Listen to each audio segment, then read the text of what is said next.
네, 자, 전산회계 2급 제118회 최근 기출문제 이론 시험부터 같이 한번 보겠습니다. 자, 1번.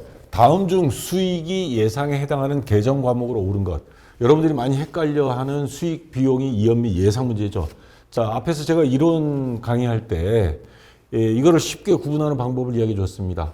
이연과 예상을 우선 먼저 구분해야죠. 자, 이연이다 하는 거는 넘긴다라는 겁니다. 다시 말해서 이미 결제가 된 거예요. 그러니까 예를 들어서 수익의 이연이다. 임대료를 받았는데 내년 게 있네. 그럼 내년으로 넘긴다. 비용은 반대로 임차료. 자, 이연, 수익의 이연, 비용의 이연은 이미 서로가 주고받은 겁니다.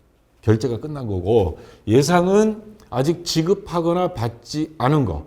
근데 자, 수익의 예상, 임대료 받았어야 되는데 아직 못 받았어요. 근데 당기분 수익은 장부에는 적어놔야 된다. 왜? 발생주의 원칙에 입각해서 현금주의가 아닙니다.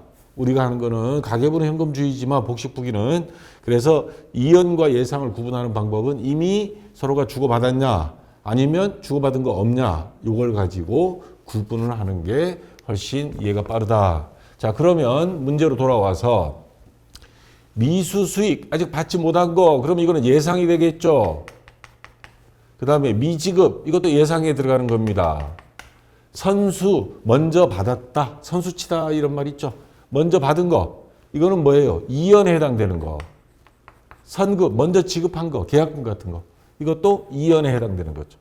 자, 예상에 해당하는 계정 과목으로 옳은 것. 근데 앞에 수익이 붙었습니다. 이거는 비용이 예상이고, 그래서 얘도 탈락. 그래서 정답은 수익 못 받은 거 예상. 그러니까 수익이 예상이 되는 거죠. 1번이 정답이 되겠죠. 이제 구분 방법 아시겠죠? 자, 그 다음 2번 문제. 붕괴한 거를, 전기된 거를 붕괴로 거꾸로 추정을 해야 되는 문제 간혹가다 한 번씩 나온다 그랬죠. 다음 총계정 원장에 대한 설명으로 옳지 않은 것. 자본금 계정이 있고 1월 1일 있고 여기 손익이라고 돼 있는데, 자, 손익이라고 써 있다는 건 결산시라는 말이에요. 12월 31일. 자, 그러면 요 1월 1일 58만 원은 기초자본금, 1월 1일이니까 기초자본금이에요. 그러니까 요거는 맞고요. 자, 그 다음 당기순이익 8만 원이 발생하였다. 자, 그러면 요 T자 계정에서 붕괴로 거꾸로 추정하는 건 엑스맨 놀이 하라 그랬죠. 왼쪽에 있는 건 오른쪽으로, 오른쪽에 있는 건 왼쪽으로. 자, 요거는 왼쪽에 있으니까 오른쪽으로. 그럼 얘가 자동적으로 오른쪽에 있으니까 대변이 돼요. 대변에 손익 8만 원이 되고, 왼쪽에 있는 자본금은 자동적으로 왼쪽에 있으니까 차변이 되겠죠. 그리고 8만 원이 되는 겁니다. 자, 요거 이해가 안 되시는 분들은 앞에 강의에서 붕괴 전기, 그 문제를 다시 한번 확인하시고, 자, 요렇게 됐다는 말은 뭐예요? 자본금은 원래 대변이죠. 자본금은 증가가 대변입니다. 근데 차변에 있어요. 자본이 감소했어. 왜? 손익계정에서 넘어온 8만 원, 자본이, 개인 기업에서 자본이 증가하거나 감소할 경우는 뭐예요? 이익이 생기면 사장님 돈, 자본금은 증가하고, 적자가 나면, 요즘 경기가 어려워서 식당도 적자가 많이 나죠. 그러면 자본이 없어지는 겁니다. 다시 말해서 자본이 감소, 왜? 손익계정에서 넘어온 것. 비용, 손실이 8만 원이 있다는 겁니다. 자, 그러면 당기 순손실이 발생한 거예요. 근데 여기 보기 2번은 뭐라고 돼 있어요? 당기 순이익 8만 원이 발생하였다. 이익이 생기면 자본이 증가인데 자본이 감소란 말이에요. 그러니까 얘는 반대로 이야기한 겁니다. 정답은 일단 2번이 되고요. 자, 그 다음에 차기의 기초자본금은 50만 원이다. 지금 이 상태에서 자본금이 8만 원 줄어드니까 요거 퉁치면, 약분하면 이쪽에 50만 원 남겠죠. 얘는 없어지고, 그러면 요 50만 원은 어디로 가야 돼요? 다음 연도로 갑니다. 자본금이 줄어든 상태에서. 그래서 차기에, 얘는 현재 기말 자본금이지만 차기에는 기초 자본금이 되겠죠. 자, 이거는 맞고요. 마감 시 차기 2월액은 50만 원. 이거 장부를 마감한다 할 때는 금액 모자란 쪽에 가서 적어서 여기다가 50만 원 적어서, 자, 합계 58만 원. 네. 그 다음 요것도 58만 원 이렇게 하죠. 자, 그 다음 요거는 차기 2월이 되는 겁니다. 그리고 요게 다음 연도 가면 1월 1일 다시 이렇게 전기 2월 해서 50만 원이 되는 겁니다. 내가 여기 58만 원이라고 적었구나. 예, 50만 원. 자, 그래서 차기의 기초자본금 50, 마감시 차기 2월액 요거 50만 원. 예, 다 맞습니다. 그래서 정답은 2번이 되고요. 요거는 제가 정답 및 풀이 문제집에다가 요 설명은 집어넣을게요. 자, 그다음 3번 문제.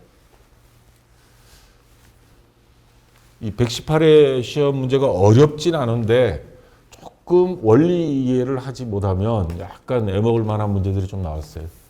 다음 이 내용을 참고로 하여 받을러움 계정 계좌이 대변에 기록하는 내용으로 모두 바르게 나열한 것. 자, 받을러움은 자산이죠. 자산 증가는 어느 쪽이에요? 차변. 감소는 대변. 자, 자산 중에 받을러움이란 자산이 증가할 수 있는 거는 전년도에 어음을 갖고 있다가 만기일이 안 돼서 아직 돈 못 받은 거, 요 전기 2월 있고요. 그 다음에 올해 새로 거래처에서 어음 발행해서 우리가 받은 거, 어음을 그걸 받았다 해서 수취라 그럽니다. 그래서 요게 총 이제 나중에 수금해야 될 돈이에요. 자, 그런데 어음이 정상적으로 만기일 날 회수가 됐어. 어음 만기일에 대해서 부도가 안 나고 약속된 날, 어음이다 하는 거는 언제까지 얼마를 지급하겠다, 어느 은행에. 하나의 약속 증서입니다. 그래서 약속 어음이라고 그러죠.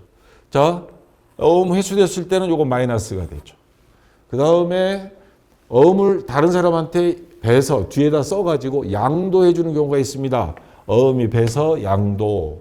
그 다음에 돈이 필요하면 은행에, 거래은행에 가서 할인료를 지불하고 할인받을 수도 있죠. 이러한 것들은 뭐예요? 받을 어음에서 줄어드는 거죠. 그 다음 애석하게도 거래처가 부도가 나서 못 받게 됐을 때 법적으로 가야죠, 이제. 이러한 경우는 어음의 감소 요인입니다. 자, 그럼 받을 어음 계정 대변, 감소할 항목이 아닌 것 찾아라는 겁니다. 어음의 할인이 있죠. 그 다음에 배서 양도 있고요. 이거 정확히 하려면 어음이 배서 양도가 돼야 되는데 배서는 뒷면에 쓰기만 하는 거고 양도까지 들어가야 문제가 정확하지 않을까. 지금 나중에 의제기들 아마 하고 있을 텐데 어떻게 나올지 모르겠어요. 어음의 만기가 되면 뭐예요? 어음이 회수가 되는 거죠. 만기가 돼서 돈 받았다. 부도가 안 나고. 근데 어음이 발행, 거래처에서 어음이 발행, 이건 정확하게 이것도 조금 애매해요. 어음 발행 수치가 들어가든가 아니면 거래처가 발행한 어음 수치 이렇게 가든가. 그래야 정확한 말인데, 자, 어음의 수치는 자산의 증가, 차변입니다. 그럼 대변에 해당되는 거 가, 나, 라. 예. 이거 가다라고. 가, 나, 라. 예, 2번이 정답이 되겠습니다. 자, 조금 이제 어렵습니다. 자, 그다음 또 간혹가다 한 번씩 나오는 문제인데 재고 자산이 평가 방법. 계속 물가는 오르고 내리고 하죠. 그러면 단가도 변동이 됩니다. 그러면 재고 자산을 평가하는 거는 재고자산 원가, 단가를 결정하는 방법은 개별법, 이 고가품들 이런 거는 하나하나마다 가격이 정해져 있죠. 선입선출법, 우유 같은 거 먼저 들어온 거 먼저 팔죠. 그러면 물가가 오르면 이게 변동이 됩니다. 이동평균법, 그때마다 평균 내는 거, 농수산물 같은 거, 한 달에 한 번 총평균 내는 거, 나중에 들어온 걸 먼저 하는 거, 후입선출법, 뭐 소매제고법이 있고, 여기서 눈여겨볼 거는 감가상각 방법은 정액법, 정률법, 2급에서는 이 정도 나오죠. 1급에 가면 연수합계법, 생산연비례법이 나오는데 재고자산 평가 방법이 아니죠. 요 뭐예요? 정액법. 4번은 감가상각 방법입니다. 다시 말해서 개별법, 후입선출법, 총평균법은 재고자산 단가를 결정하는 방법이고 요 정액법은 감가상각, 얘가 스파이다 이 말입니다. 자, 그래서 4번이 정답이 되겠습니다. 자, 그 다음 5번 문제.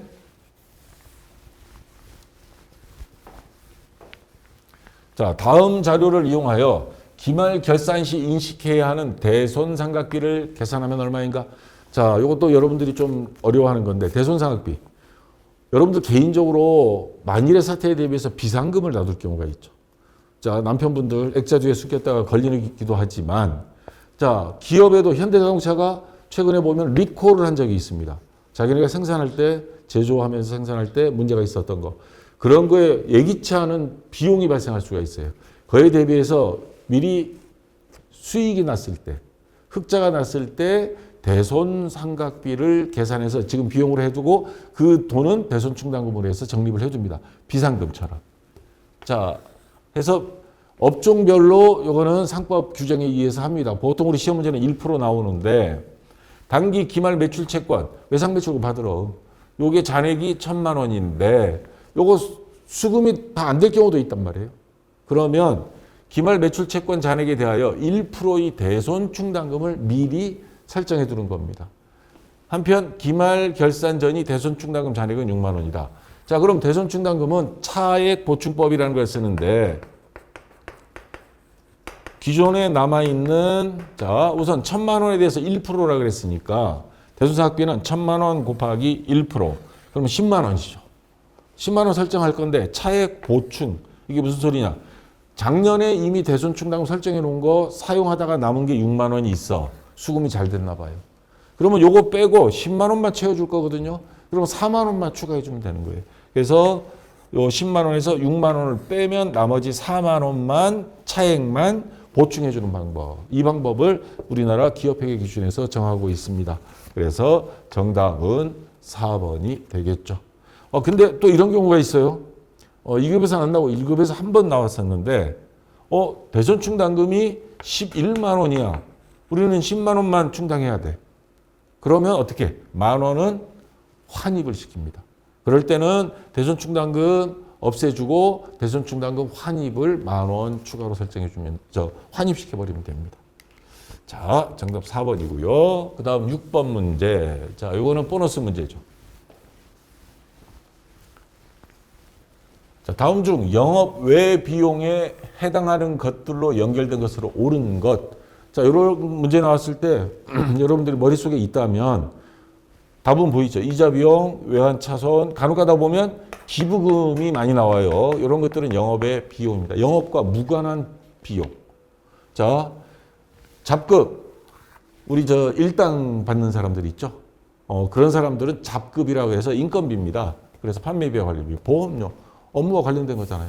자, 만약에 헷갈린다. 그러면 계정 과목 및 정의등록 메뉴 이런 시험 볼 때도 항상 켜놨다가 자, 컨트롤 F.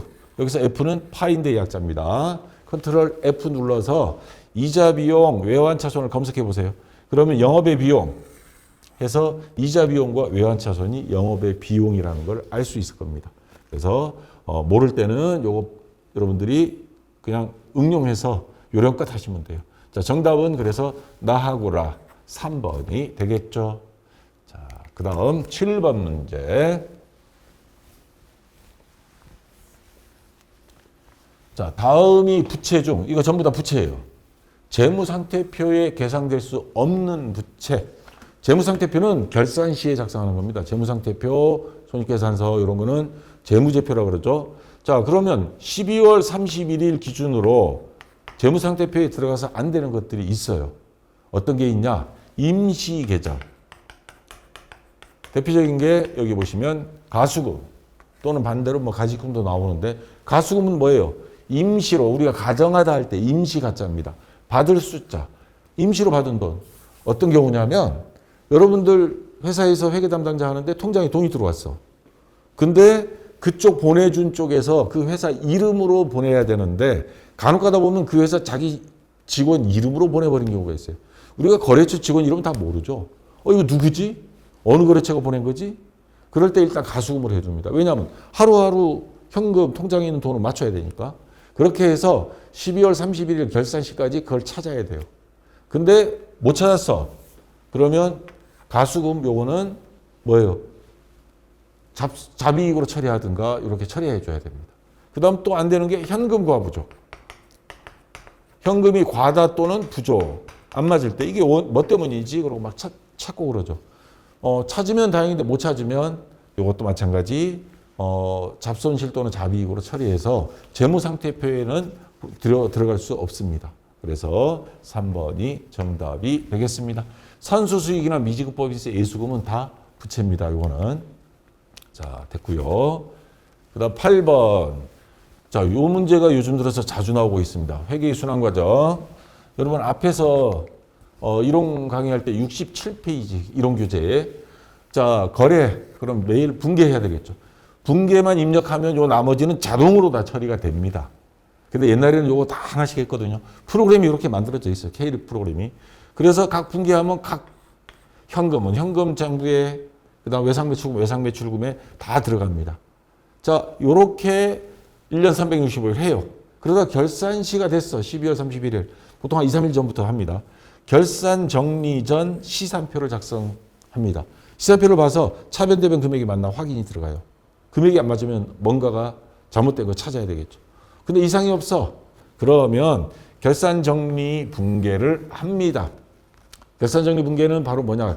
감가상각비 입력하고 대손 충당금 설정하고 아까 말한 수익 비용이 이연비 예상, 미수 수익, 선수 수익 이거 다 처리합니다. 그리고 나서 다시 시산표를 봐요. 결산 정리 후 했더니 이상 없어. 그러면 이제 장부를 마감합니다. 재무상태표, 손익계산서, 장부 다 마감하고 한 상태에서 그 다음에 재무제표를 작성 들어가면 이제 1년 결산이 다 끝나는 겁니다. 자, 그러면 문제로 돌아와서 회계의 순환 과정이 순서로 옳지 않은 것. 분개하면 그게 바로 각 장부로 간다 그랬죠. 분개하면 전기. 이거 맞죠? 3번 먼저 할게요. 결산 정리 분개. 자, 2번 할게요. 수정 후 시산표 작성. 수정 후 시산표 작성. 여기 있죠. 네, 수정 후 시산표 작성을 하고 나서 장부 마감, 그 다음 재무제표 작성. 요거는 맞죠. 1번 맞고, 2번 맞고. 4번 각종 장부 마감. 장부를 마감한 다음에 결산보고서, 재무제표, 재무상태표, 손익계산서. 자, 근데 3번은 결산정리 분개. 결산정리 분개를 한 다음에는 수정 후 시산표입니다. 수정 전은 그 전이에요. 그런데 뭐라고 되어 있어요? 결산정리 분개 후에 수정 전 시산표 작성이라고 되어 있죠? 요건 틀린 겁니다. 그래서 3번이 정답이 되겠죠. 자, 조금 아리까리하게 만들어놨어요. 자, 그 다음 9번 문제. 자, 이것도 보너스 문제. 다음 중 비유동부채입니다. 자, 해당하지 않는 것. 그러면 계산과목비 조기등록 메뉴 컨트롤 F 해서 미지급 비용 한번 입력해 보면 자, 비유동부채, 유동부채예요. 미지급 비용은. 유동부채 이렇게 돼 있죠. 자, 이거 답이 바로 나오죠. 그 다음에 조금 더 의심스럽다. 그러면 유동부채가 봐요. 비유동부채. 장기차입금, 퇴직급여 충당부채, 장기외상매입금 요거 전부 다 비유동부채에 있습니다. 그래서 이렇게 찾으면 되고요. 자, 그 다음 10번 문제. 자, 가장 원칙적인 문제죠. 다음 중 회계상 거래에 해당하지 않는 것. 회계상입니다. 자, 우리 일반적인 거래는 오늘 10억 원짜리 계약했어. 그러면 오늘 우리 파티하자. 뭐 이렇게 회식하자 이렇게 하는데 회계상 거래는 그게 거래가 아닙니다.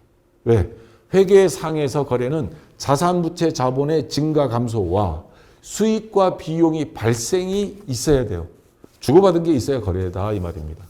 기계장치를 10억 원에 취득하기로 계약만 체결했지 계약금 받은 게 있다 그러면 그 계약금만 거래예요. 장부에 적을 게 없잖아요 이건. 그래서 이거는 거래가 아닙니다. 자, 3번 먼저 월 200만 원이 지급 조건으로 직원을 채용하고 근로계약서를 작성, 급여 나온 거 아니잖아요. 그럼 거래 아닙니다. 차량 문방구를 1억 원에 매입하기로 계약을 체결했다. 이것도 거래가 아니죠.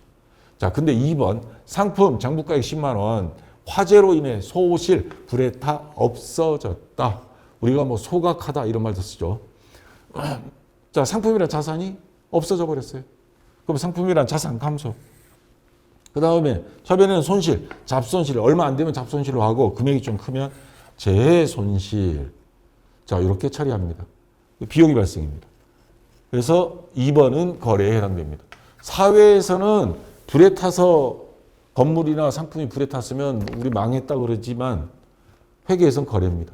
냉정하게 이야기하면. 그래서 2번이 정답이 되겠죠. 자, 그 다음 11번. 자, 유형자산에 대한 개념을 이해하고 있느냐 하는 문제입니다. 다음 중 유형자산으로 분류하기 위한 조건으로 가장 옳지 않은 것. 유형자산은 1년 이상 사용하는 건물, 토지, 비품. 1년을 초과하여 사용할 것이 예상되어야 한다. 판매가 아니고 우리가 사용할 겁니다. 타인에 대한 임대 또는 자치적으로 사용할 목적으로 보유하고 있어야 된다. 건물 같은 거. 그 다음 물리적인 실체가 있어야죠. 만약 없으면 무형자산이죠. 그거는 특허권 같은 거. 판매 목적으로 보유해야 한다? 아니죠. 이거는 재고자산입니다. 그래서 자 4번이 정답이 되겠죠. 자, 그 다음 12번 문제. 자, 감가상각에 대한 문제가 나왔습니다. 다음 중 유형자산, 뭐 예를 든다면 차량원가구, 건물, 감가상각비를 산출하는 기본 요소에 해당하지 않는 것. 자, 감가상각비 정액법으로 하면 내용요소분의 취득원가 마이너스 잔존가치 또는 잔존금액. 정률법으로 하면 취득원가 마이너스 감가상각 누계액 곱하기 정률 뭐 이렇게 하죠. 자, 내용연수 공식에 있죠. 취득원가 있죠. 잔존가치, 잔존가액 있죠. 처분가액은 안 들어가요. 이거는 유형자산 처분 이익 또는 손실 구할 때 필요한 거지 감가상각비 계산할 때는 필요한 게 아닙니다. 그래서 4번이 정답이 되겠죠. 자, 그 다음 13번 문제. 자, 이거 뭐 간단한 문제가 나왔습니다. 다음은 소매업을 영위하는 회사에서 단합 목적으로 회사 직원들과 함께 식사, 회식하고 받은 현금 영수증이다. 이를 회계 처리할 경우 차변에 기재될 계정 과목으로 오른 것. 자, 이거 현금 영수증이에요. 금액이 10만 원. 얼마 안 먹었네. 이거 분개하면 차변에 뭘로 적어야 되느냐 이 말이죠. 대변에는 현금 영수증이니까 현금 나갔다는 소리죠. 10만 원. 직원들을 위해서 회사에서 쓴 거 복리후생비입니다. 10만 원. 거래처에 했다. 그러면 예전에 한 몇 년 전까지만 해도 접대비라고 했는데 지금은 기업 업무 추진비 하죠. 요거는 거래처에 우리가 식사 대접을 한 경우. 자, 그러면 이거는 뭐예요? 정답은 차변. 차변에 기재될 계정 과목 요거죠. 복리후생비. 2번이 정답이 되고요. 이건 아까 거래처에 식사 대접한 거. 기업 업무 추진비. 이건 원재료하고 외주 가공비는 아무 상관없죠. 재료를 사온 거. 외주 가공비는 뭐예요? 외주. 밖에 나가서 가공해서 온 거. 우리가 설비가 다 없을 때. 그때 비용을 외주 가공비라 합니다. 자, 그 다음 14번 문제.